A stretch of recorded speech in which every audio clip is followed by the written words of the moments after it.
Hello children, எல்லாரும் எப்படி இருக்கீங்க?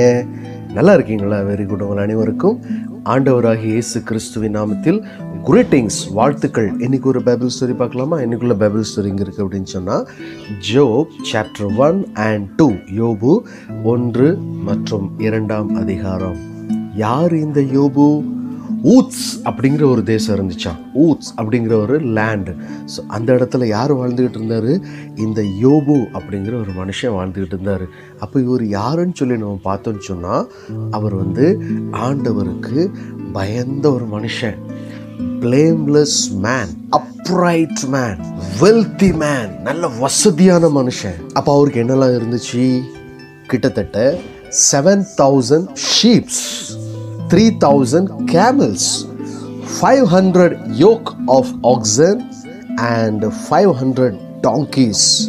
ஸோ இவ்வளோ வசதியாக வாழ்ந்து கொண்டிருப்பவர் தான் யார்? இந்த ஜோப். அப்போ இவர் யாரா?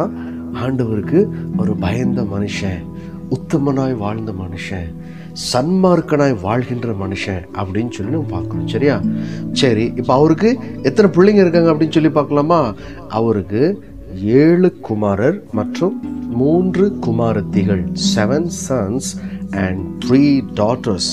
ஸோ இப்படியாக நல்ல ஒரு லைஃப் வாழ்ந்துக்கிட்டு இருக்கிறாரு. நல்ல ஒரு வசதியான வாழ்க்கை, நல்ல ஒரு கம்ஃபர்ட் ஜோனான வாழ்க்கை, எல்லாவற்றுக்கும் மேலாக ஆண்டவருக்கு பிரியமான ஒரு பிளேம்லெஸ்ஸான அப்ரைட் மேனாக இவர் என்ன பண்ணுறாரு? வாழ்ந்துக்கிட்டு இருக்கிறாரு. இப்படிப்பட்ட நேரத்தில் ஒரு நாள் இந்த சாட்டன் எங்கே போகிறான்? ஆண்டவர்கிட்ட போய் நிற்கிறான். அப்போ ஆண்டவர் சாத்தான்கிட்ட பேசுகிறாங்க. என்னப்பா, ஜோபை வாட்ச் பண்ணுறியா? யோபுவின் மேல் நீ கவனம் வைத்தாயோ? அப்போ ஆண்டவரே சர்டிஃபிகேட் கொடுக்குறாங்க. இந்த பூமியில் அவனை போல ஒருவனும் கிடையாது. அந்த அளவுக்கு ஒரு உத்தமனான மனுஷன், பிளேம்லெஸ்ஸான மேன் அப்படின்னு சொல்லி ஆண்டவர் அந்த இடத்துல சாட்சி கொடுக்குறாரு. உடனே சாத்தான் என்ன தெரியுமா சொல்கிறான்? சும்மாவா அவன் பிளேம்லெஸ்ஸாக இருக்கான்? அவன் எதுக்காக அப்படி இருக்கான்னு உங்களுக்கு தெரியுமா? அவன் எதுக்கு உங்கள் வழியில் நடந்துக்கிட்டு இருக்கான் தெரியுமா அப்படின்னு சொல்லி ஆண்டவர்கிட்ட பேசுகிறார். சரியா? அப்போது எதுக்கு அப்படின்னு சொல்லி பார்க்கும் பொழுது, இந்த சாட்டன் ஆண்டவர்கிட்ட என்ன தெரியுமா சொல்கிறான்? இந்த மாதிரி நீங்கள் என்ன பண்ணியிருக்கீங்க? இந்த யோபுவை நல்லா ஆசீர்வதிச்சிருக்கீங்க, அவனை சுற்றி நீங்கள் வேலி அடைச்சிருக்கீங்க, அவனை நல்லா நீங்கள் ப்ரொடெக்ட் பண்ணி அவனை நீங்கள் பாதுகாத்துக்கிட்டு இருக்கீங்க. ஸோ இப்படி நல்லா வசதியான ஒரு கம்ஃபர்டான லைஃப் நீங்கள் அவனுக்கு கொடுத்ததுனால தான் அவன் என்ன பண்ணுறான்? உங்களை ஃபாலோ பண்ணுறான். நீங்கள் கொஞ்சம் அதை ரிமூவ் பண்ணி பாருங்கள், அவங்ககிட்ட இருந்து எல்லாத்தையும் எடுத்து பாருங்கள், அதுக்கப்புறம் அவங்கள கர்ஸ் பண்ணுறானா இல்லையான்னு சொல்லி பாருங்கள் அப்படின்னு சொல்லி இந்த சாட்டன் ஆண்டவர்கிட்ட சேலஞ்ச் பண்ணுறான். உடனே சாட்டனுக்கு ஆண்டவர் பர்மிஷன் கொடுக்குறாங்க to take away everything Job had. யோபுக்கிட்ட இருக்கிறது எல்லாத்தையும் எடுத்துக்கப்பா. ஆனாலும் அவன் என்ன விடமாட்டான் அப்படின்னு சொல்லி ஆண்டவர் சேலஞ்ச் பண்ணுறாங்க. ஸோ சொன்ன மாதிரியே இந்த சாத்தான் புறப்படுகிறான். ஆனால் ஆண்டவர் கடைசியாக ஒன்று சொன்னாங்க, நீ என்ன வேணாலும் பண்ணு, ஆனால் யோபு மேலே மட்டும் நீ என்ன பண்ணாத, கை வைக்காத. அவனுக்குள்ளதை நீ என்ன வேணாலும் பண்ணு, அவனுக்குள்ளே என்னெல்லாம் இருக்கோ, என்னெல்லாம் பிலாங்கிங்ஸ், என்னெல்லாம் ப்ராப்பர்ட்டிஸ், என்னெல்லாம் இருக்கோ எல்லாத்தையும் நீ என்ன வேணாலும் பண்ணலாம், பட் யோபு மேலே கை வச்சுடாத அப்படின்னு சொல்லி ஆண்டவர் இன்ஸ்ட்ரக்ஷன் கொடுத்தாங்க. இப்போ உடனடியாக என்ன நடக்கு? சாட்டனுக்கு பர்மிஷன் கிடைச்சதும் சாட்டன் என்ன பண்ணுறா? அவருடைய வேலையை காட்ட ஆரம்பிக்கிறார். சரியா? இப்போது ஒரு மெசஞ்சர் ஓடி வர்றாரு. யார்கிட்ட? இந்த ஜோப் கிட்ட ஓடி வர்றாரு. அப்போ அவர் என்ன சொல்றாரு? இந்த மாதிரி நம்ம சர்வன்ஸ்லாம் இருக்கிற அந்த இடத்துல இந்த சாபியன்ஸ் அவங்கள என்ன பண்ணிட்டாங்க? அட்டாக் பண்ணி நமக்குள்ள சர்வன்ஸ் எல்லாரும் என்ன பண்ணிட்டாங்க? கீல் பண்ணிட்டாங்க அப்படின்னு சொல்லி ஒரு மெசேஜ் சொல்லலாம். அவன் சொல்லிட்டு இருக்கிற அந்த நேரத்தில் இன்னொரு மெசஞ்சர் ஓடி வரான். அவன் என்ன சொல்றான்? அப்படியே வானத்துலேருந்து அக்கினி வந்துச்சு, அப்படியே தீ வந்துச்சு, நமக்குள்ள ஷீப்ஸ் எல்லாம் என்ன பண்ணிட்டு பர்ன் பண்ணிட்டு நம்மளுடைய ஆடுகளை பட்சித்தது அப்படின்னு சொல்லலாம். 2 பேர் முடிஞ்சுட்டா அடுத்த தேர்டு மூணாவது ஓடி வரான். அவன் ஓடி வந்து என்ன சொல்கிறான்? இந்த மாதிரி கல்தைன்ஸ்லாம் என்ன பண்ணாங்க? நமக்குள்ள ஒட்டகங்கள், நமக்குள்ள கேமல்ஸ் எல்லாம் கொண்டு போயிட்டாங்க அப்படின்னு சொல்லி வரான். 4வது ஒருத்தன் வாரான். அவன் என்ன சொல்கிறான்? இந்த மாதிரி உங்களுடைய சன்ஸ் அண்ட் டாட்டர்ஸ் உங்களுடைய பிரதர் வீட்டில் நல்லா சாப்பிட்டு திராட்சை ரசம் குடிச்சிக்கிட்டு இருக்கிற அந்த நேரத்தில் ஒரு பயங்கரமான விண்டு, ஒரு பயங்கரமான காற்று அந்த வீட்டு மேலே மோதி அந்த வீடே கொலாப்ஸ் ஆகிட்டு, அப்படி ஆனதுனால உங்களுடைய பிள்ளைகள் எல்லோரும் என்ன ஆகிட்டாங்க? இறந்து போயிட்டாங்க. 1 2 3 4 சம்பவத்தையும் கேட்டதும் இந்த யோபுவுக்கு துக்கம் தாங்க முடியல. உடனே அவருடைய வஸ்திரத்தை அவர் கிழிச்சு அவர் தலையில் உள்ள முடியெல்லாம் சிரைச்சி அப்படியே அவர் என்ன பண்ணுறாரு, அப்படியே உட்கார்ந்து ஆண்டவரை கர்ஸ் பண்ணலை, ஆண்டவரை கர்ஸ் பண்ணலை. எல்லாமே போயிட்டு, ஆனால் அவர் என்ன சொல்லுதாரு அப்படிங்கிறத ரொம்ப முக்கியம். பாருங்கள், இவ்வளோ பெரிய சம்பவங்கள் நடந்த பிறகும் அவர் என்ன சொல்றாரு, the Lord gave and the Lord has taken away. May the name of the Lord be praised. எல்லாமே போயிட்டு, ஆனால் இது எல்லாமே யார் கொடுத்தா? எனக்கு ஆண்டவர் தான் கொடுத்தாங்க. அப்போ அவருடைய மெச்சூரிட்டியை பாருங்களேன், எவ்வளோ அழகாக சொல்றாரு. ஆண்டவர் தான் எனக்கு கொடுத்தாங்க, அதை ஆண்டவரே எடுத்துக்கிட்டாங்க. அதனால் ஆண்டவருடைய நாமத்திற்கு என்ன ஸ்தோத்திரம் உண்டாகட்டும் அப்படின்னு சொல்றாரு. சரியா? மறுபடியும் நான் வாசிக்கிறேன். The Lord gave and the Lord has taken away. May the name of the Lord be praised. இப்படிப்பட்ட வார்த்தைகளை கேட்டதும் சாத்தானுக்கு பொறுக்க முடியலை. சாத்தான் நினச்சான், எப்படியாவது நம்ம இந்த யோபுக்குள்ள பொருட்களெல்லாம் எடுத்தா, எவ்வளோ பிள்ளைகளெல்லாம் எடுத்தா ஆண்டவரை கர்ஸ் பண்ணிடுவான்னு நினச்சான். பட் இவன் என்ன பண்ணுறான், ஆண்டவரை கர்ஸ் பண்ணுறதுக்கு பதிலாக ஆண்டவருடைய நாமத்தை இன்னும் துதிக்கிறான். எதுவுமே இல்லைனாலும் பரவாயில்ல, நான் ஆண்டவரை துதிப்பேன் அப்படின்னு சொல்லி ஆண்டவரை துதிக்கிறான். அப்போது சாட்டன் செகண்ட் அட்டெம்ப்ட் ஆண்டவர்கிட்ட போகிறான், மறுபடியும் போய் நிற்கிறான். ஜோப் ஸ்டில் மெயின்டைன்ஸ் இஸ் இன்டிகிரிட்டி. யோபு தன்னுடைய தன்மையை கொஞ்சம் கூட இழக்கலை. அவர் எப்படி ஆண்டவர் மேலே உறுதியாக இருந்தாரோ அதே மாதிரி அவர் எப்படி இருக்காரு, ஆண்டவருக்கு பயந்த மனுஷனா, பிளேம்லெஸ் மனுஷனாக அவர் வாழ்ந்துக்கிட்டு இருக்கிறாரு. இப்போ ரெண்டாவது அட்டெம்ப்ட் இந்த சாத்தான் போய் ஆண்டவர்கிட்ட எதுக்கு தெரியுமா பர்மிஷன் கேட்கான், இப்போ நீங்கள் என்ன பண்ணுங்கள், இந்த யோபுவை டச் பண்ணுறதுக்கு எனக்கு நீங்கள் பர்மிஷன் கொடுங்க. அவனுடைய போன், அவனுடைய ஃப்ளஷ், அதை நான் தொட்டு பார்க்க, அதுக்கப்புறம் பாருங்கள் அவங்கள கர்ஸ் பண்ணோம் அப்படின்னு சொல்லி மறுபடியும் செகண்ட் அட்டெம்ப்டில் பெர்மிஷன் கேட்குறாரு. அப்போ ஆண்டவர் இந்த சேட்டனுக்கு பர்மிஷன் கொடுக்குறாங்க. அவனுடைய உயிரை தவிர, யோபுவனுடைய ஜோப்குள்ள உயிரை தவிர, அவனுடைய ஜீவனை மட்டும் நீ எடுக்காத, அதை தவிர நீ என்ன வேணாலும் பண்ணிக்க அப்படின்னு சொல்லி ஆண்டவர் இந்த சேட்டனுக்கு பர்மிஷன் கொடுக்குறாங்க. சேட்டன் ஜோபை என்ன பண்ணுறான் அப்படின்னு சொல்லி நம்ம பார்த்தோன்னு சொன்னால், மேலே உச்சந்தலையில் இருந்து உள்ளங்கால் வரைக்கும் பருக்கள், பாடி ஃபுல்லாக சின்ன சின்ன சின்ன சின்ன சின்ன பாயில்ஸாக இருக்குது. அப்போ அவருக்கு ஊறல் எடுக்கு. அவர் என்ன பண்ணுறாரு, ஒரு வாட்டை எடுத்து அப்படியே பாடியை அவர் சொரிஞ்சுக்கிட்டு இருக்கிறாரு.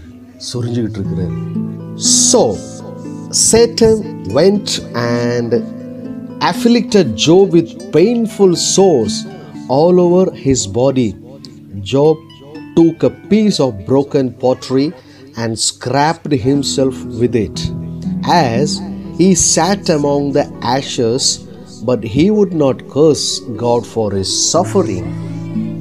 சாம்பலில் உட்காந்துக்கிட்டு மேலே ஸ்க்ராப் பண்ணுற அந்த பாட்ரி, இந்த ப்ரோக்கன் பீஸ் ஆஃப் பாட்ரி எடுத்து சொரிஞ்சிக்கிட்டு இருக்கிறாரு. பட் இப்படிப்பட்ட சூழ்நிலையிலையும், இப்படிப்பட்ட ஒரு வேதனையான நேரத்துலையும் அவர் என்ன பண்ணலை, ஆண்டவரை கர்ஸ் பண்ணலை. இப்படிப்பட்ட நேரத்தில் யார் ஓடி வரா, ஜோப்குள்ள ஒய்ஃப் வராங்க. ஜோப் கிட்ட வந்து சொல்கிறாங்க, என்ன தரமா சொல்கிறாங்க, Job's wife urged him to curse God and try. Job reply பண்ணுறாரு, don't be foolish. Job replied, shall we accept good from God and not trouble? உடனே யோபு அவருடைய ஒய்ஃபுக்கு சொல்கிறாரு, நீ ஏன் இப்படி பேசுகிற, ஆண்டவருடைய கையில் இருந்து நன்மையை பெற்ற நாம தீமையை பெற வேண்டாமோ? இவைகள் எல்லாவற்றிலும் யோபு தன் உதடுகளினால் பாவம் செய்யவில்லை. எப்படிப்பட்ட ஒரு வேதனையான நேரத்திலையும், எப்படிப்பட்ட அலங்கோலமான இந்த நேரத்திலையும் யோபு ஆண்டவரை கர்ஸ் பண்ணலை, மறுதளிக்கலை. ஸோ இதுதான் அந்த ஸ்டோரி. ஸோ அந்த ஸ்டோரியிலேருந்து நாம் கற்றுக்கொள்ள வேண்டிய ஒரு காரியம் என்ன அப்படின்னு சொன்னால், ஹாப்பியான மோமெண்ட்ஸில் மட்டும் நம்ம ஆண்டவரை ப்ரைஸ் பண்ணுறோம். பட் சம்டைம்ஸ் சில சேட் மோமெண்ட்ஸ் இருக்கும்போதும் ஆண்டவரை ப்ரைஸ் பண்ணணும் அப்படின்னு சொல்லி நம்ம கற்றுக்கொள்கிறோம். சரியா? ஏன்னா இந்த யோபு நல்லா இருக்க நேரம் மட்டும் ஆண்டவருக்கு பிரியமாக ஆண்டவரை ப்ரைஸ் பண்ணலை. அவர் சேடான மோமெண்ட்ஸ் எதுவுமே இல்லை, எல்லாமே போச்சு. பிள்ளைங்க இல்லை, ப்ராப்பர்ட்டி இல்லை, சொத்து இல்லை, எதுவுமே இல்லை. சரி, பாடியில் ஸ்ட்ரென்த்தாக இருக்குமா, கடைசியில் அவருடைய உடம்புல கூட பலன் இல்லாமல் அவர் உடம்பு ஃபுல்லாக பருக்கள், புண்கள். இப்படிப்பட்ட ஒரு கொடூரமான சூழ்நிலையிலையும் அவர் என்ன பண்ணுறாரு? ஆண்டவரை ப்ரைஸ் பண்ணுறாரு. So praise God even if it is a sad moments. சந்தோஷமாக இருக்கும்போது யார் வேணாலும் ஆண்டவரை துதிக்கலாம். ஆனால் சில சோகமான சூழ்நிலைகள் வரும் பொழுதும் நம்ம ஆண்டவரை மறுதலிக்கக்கூடாது, நம்ம ஆண்டவரை ப்ரைஸ் பண்ணணும். ஸோ நம்ம லைஃப்பில் எப்படிலாம் வரும்? சேட் மூமெண்ட்ஸ் எப்படி வரும்? ஸ்கூலில் பிக்னிக், இல்லை கிளாஸஸில் டியூஷனில் பிக்னிக் இருக்குது, எல்லா பிள்ளைகளும் போகிறாங்க, நம்ம கூட படிக்கிறவங்க எல்லாரும் போகிறாங்க. ஆனால் நம்மளை கூப்பிடலை, நம்மளை இன்வைட் பண்ணலை, நீ வரக்கூடாது அப்படின்னு சொல்லிட்டாங்க. Sad moments. எல்லாரும் ஊருக்கு போகிறாங்க, நீ மட்டும் வரக்கூடாது, நீ மட்டும் இங்கே இரு அப்படின்னு சொல்லி உங்களை கூட்டிட்டு போகலன்னா sad moment. Birthday, Christmas, Easter, festival, எல்லாருக்கும் புது ட்ரெஸ், உங்களுக்கு மட்டும் புது ட்ரெஸ் இல்லை அப்படின்னா it's a sad moment. Sickness, வியாதியில் இருக்கும், யாருமே நம்மளை பார்க்க வரல, சேட் மூமெண்ட்ஸ். பட் இப்படிப்பட்ட சூழ்நிலையிலையும் நம்ம ஆண்டவர் என்ன பண்ணணுமா? ப்ரைஸ் பண்ணணுமா?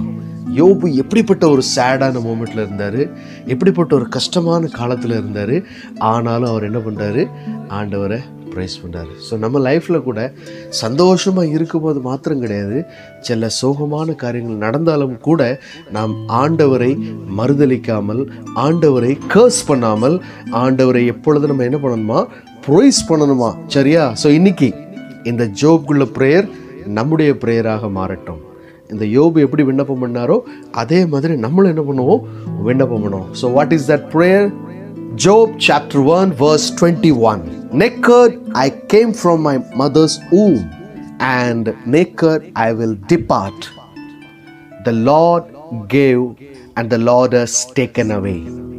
May the name of the Lord be praised. யோபு 1:21. நிர்வாணியாய் என் தாயின் கர்ப்பத்திலிருந்து வந்தேன், நிர்வாணியாய் அவ்விடத்திற்கு திரும்புவேன். கர்த்தர் கொடுத்தார், கர்த்தர் எடுத்தார், கர்த்தருடைய நாமத்திற்கு ஸ்தோத்திரம் என்றான். எப்படிப்பட்ட நேரத்தில் கர்த்தருக்கு ஸ்தோத்திரம்? பிள்ளைங்க இல்லை, வீட்டில் ஆடு மாடுகள் இல்லை, கேமல்ஸ் இல்லை, வீடு இல்லை, சுகம் இல்லை, எதுவுமே இல்லாத நேரத்தில் கர்த்தருடைய நாமத்திற்கு ஸ்தோத்திரம் அப்படின்னு சொல்ல. அதுக்கப்புறம் அவருடைய வாழ்க்கையில் என்னென்ன நடந்துச்சு அப்படிங்கிறத நம்ம அடுத்த கதையில் வாசிப்போம். பட் இதிலிருந்து நாம் கற்றுக்கொள்ள வேண்டியது ஒன்று தான். எப்படிப்பட்ட மொமெண்ட்டாக இருக்கலாம், even it is happy moments or sad moments, always praise God. ஆண்டவரை எப்பொழுதும் ஸ்தோத்திரியுங்கள், அப்பொழுது ஆண்டவர் உங்களை மென்மேலும் ஆசீர்வதிப்பார். Okay children, take care, bye bye, thank you.